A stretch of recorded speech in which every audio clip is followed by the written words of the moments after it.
அவங்களோட சல்லி பையன், அவன் பொம்பளை பொறிய குடிகாரன் நாய். அவனை பார்த்து நாங்கள் ஏன் பயப்படணும்? இதை வந்து சார் அவனுக்கு ஒன்று அவனுக்கு அந்த பப்ளிக் வந்து அந்த நடிகன்ற மாசு கூட்டம் கொடுத்தனா அது ஓட்டுக்கு அது அவனை கூடுற கூட்டம் ஓட்டர்ஸ் கிடையாது, அவனை பார்க்க கூடுற கூட்டம். கரகாட்ட காட்சிக்கு தான் வந்து பார்க்குறான், ஜாக்கெட்டில் 100 ரூபாய் குத்துறான். அவன் கவுன்சிலர் ஓட்டு போட்டுருவாங்களா?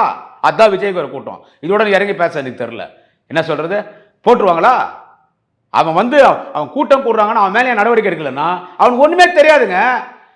இப்படி பிளான் போடணும் அவன் சொல்ல, அவன் அந்த பஸ்ஸில் ஏறி வருவான், அவ்வளோதான்.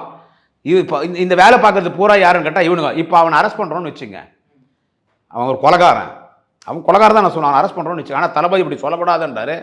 ஆனால் தளபதி இப்படி சொல்லக்கூடாதுன்னு சொன்ன பிறகு அவன் இதுக்கு காரணம் செந்தில் பாலாஜி, இது திமுகவின் சதி, செந்தில் பாலாஜின்னு அந்த திருட்டு லாட்டஸ்ட் இருக்கிற அந்த 420 பையன் அந்த ஆதார் அர்ஜுனா சொல்கிறான் இல்லை விஜய் சொல்லி.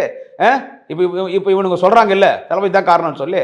இப்போ ஒரு வீடியோ ஒன்று வெளியிட்டான் இல்லை, வீடியோ என்ன வேணா பழி வாங்கிக்கோங்க, என் கட்சிக்கார பழி வாங்க. இது யார் சொல்லி வீடியோ வெளியிட்டோம்? 72 மணி நேரம் என்னடா பண்ணிருந்தீங்க? 72 மணி நேரம் தான் விஜய்க்கு போதை தெரிஞ்சிச்சா? 72 நேரம் தெரிஞ்சு தான் உனக்கு திருச்சா கீர்த்தி பெண்கள் போதை தெரிஞ்சு அப்போதான் மப்பு தெரிஞ்சிச்சா?